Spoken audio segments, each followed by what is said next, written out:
Hi folks, bit of a change of scenery today. I'm going for the Queen's Speech look. Quick video today. I was trying to piece together the edit for the porch oak door entrance, but it's not quite there. So what I've put together is a little, let's call it a bodge job, but a bodge job with good intentions that I did last week. So stick around and I will explain what's going on as it happens.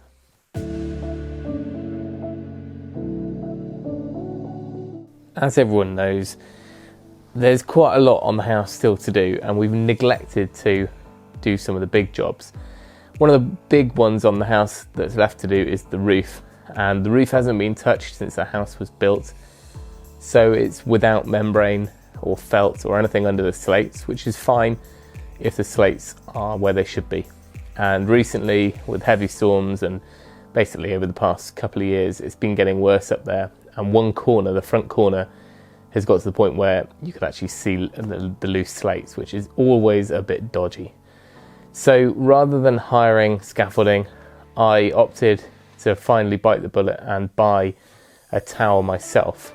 I knew there were many other jobs that I'm going to use it for in the future, and hiring repetitively, just it hurts to do that. So I decided to take the plunge, and I've gone for what is kind of gutter height just about on this house.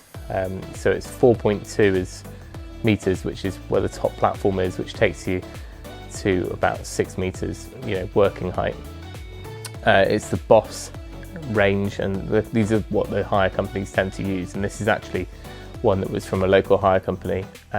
It's only a few years old and they tend to hold their value, so I'm not too concerned.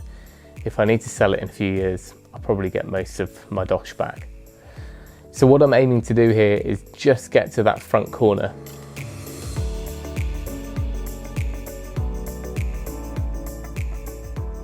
This year coming up, or next year I should say, I'm hoping to take the whole roof off and restore the whole thing, do a full re-roof. You can see here the slates in the corner. It's not a good look, and there's already two which were actually in the gutter itself. So all I'm trying to do is just get this through the rest of the winter. So any slates that are loose need to be put in place, and any of the woodwork I'm not too worried about because it's non-structural woodwork. It's kind of like the overhang and the barge boards, which I know are going to be replaced anyway. So anything I can reach here, anything that's loose is coming off. And I know you can use haul hooks, which are like a sprung hook for slates. They look really good, not readily available straight over the shelf anywhere near me, nor were they next day delivery anywhere. So I used the old school lead strapping, which is fine, and it will keep things in place as long as we need them to. If you look at this cast iron gutter here, it's actually in pretty good shape. While it is peeled and all over the place as far as the paint goes, I'm hoping that everything can be restored next year. So the full slate I managed to take out whole, I've now got going in over that strap and fold it over. That's kind of the easier one out of the lot. I didn't have a slate ripping hook, but I managed to get any nails free just with a hacksaw blade. I just, not by cutting them, but just kind of pulling them. It was so soft, the wood anyway. But if you've got an old roof, especially slate, you need to make sure you've got a few slates somewhere for repairs like this. Our roof takes 24 by 12 inch slates. They're a little bit bigger, and you're unlikely to find them anywhere in a modern day builder's merchant. So these are all reclaimed slates from a reclamation yard nearby. So this is a shorter strap and the next course up, so that's just gone in, and hopefully those two big ones, these are all above or outside of the stone wall. They're kind of on the overhang, so they're not above rooms or anything like that, so that you wouldn't really see any evidence of problems. Anyway, with everything secured up there, this bit is where we move into bodging territory. And this is where I just need to cap off the top of that barge board, like has been done around the rest of the roof up there. And of course, my adhesive didn't fit in my gun. So I whipped that off, and then This is just a polymer type adhesive. I've used it lots before. It's the same sort of thing as Stixall or anything like that.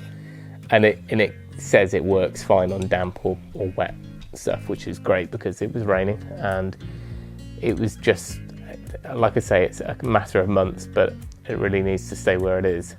There was something up there previously, and about 3 or 4 years ago it blew off.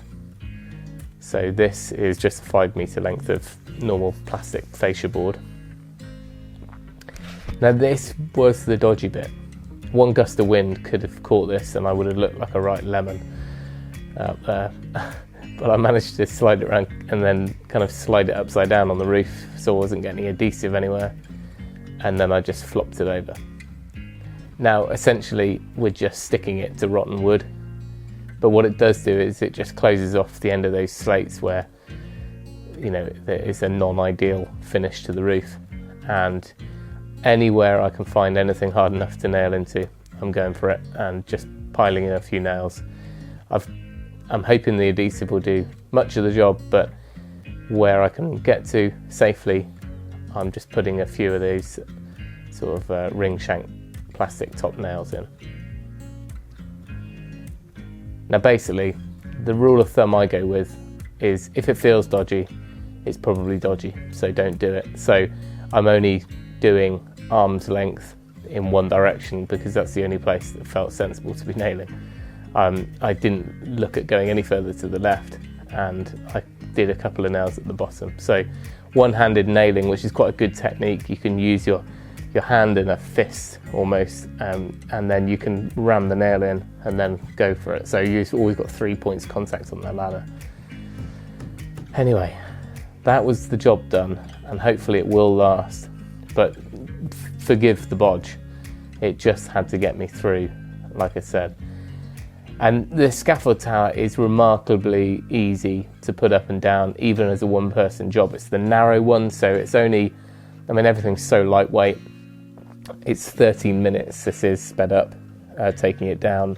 It was probably about 20 putting it up because it was my first time, but really it's the main problem about a scaffold tower is having somewhere to store it. The putting it up and the putting it down, it's really, that's the easy bit. And doing it safely. There's so many videos by the manufacturers, you can't really go wrong if you're sensible about it. But of course you've got to store this stuff, so you just got to make sure you've got a gap big enough behind your shed to store it in.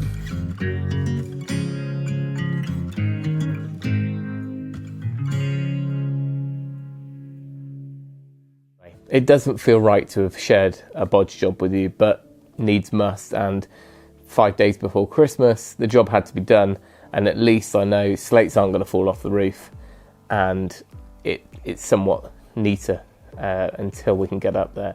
And what I'm hoping to do, I've had so many painful quotes in, well not so many, but maybe 3 or 4 over the years for doing the roof, that I need to look at other options, and that might mean taking it on myself with a local roofer rather than getting a full gang in to do it, and shelling out bit silly money on that. Anyway, that's another bridge to cross in the future, but that's going to involve full scaffolding wrapped around the house, and it'll be a big job, but it's a fair weather job, so I'm going to hold off for now. Anyway, I'm hoping to get one more video out before Christmas, possibly not. If not, there'll be one out next week, and that will hopefully be the finishing the outside of the porch and the glazing and the doors.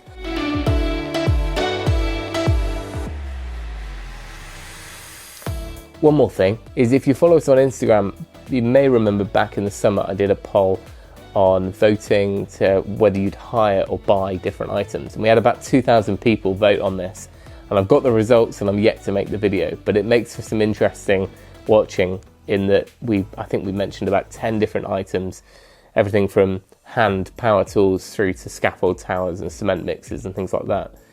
And it was quite an interesting split. So that'll be another video for the new year. Also, in the kind of madness of December, we hit 80,000 subscribers, which is another milestone, and we figured we'd do a giveaway. I was hoping to do that last week, but illness, sickness, bugs, nativity plays, you know what it's like. So we're going to postpone that, and we'll do it in the new year. But we've got some good giveaways from different places and ourselves. So that'll be one to watch out for. But thank you for watching. Remember, if you can, do it yourself, and we'll see you next time.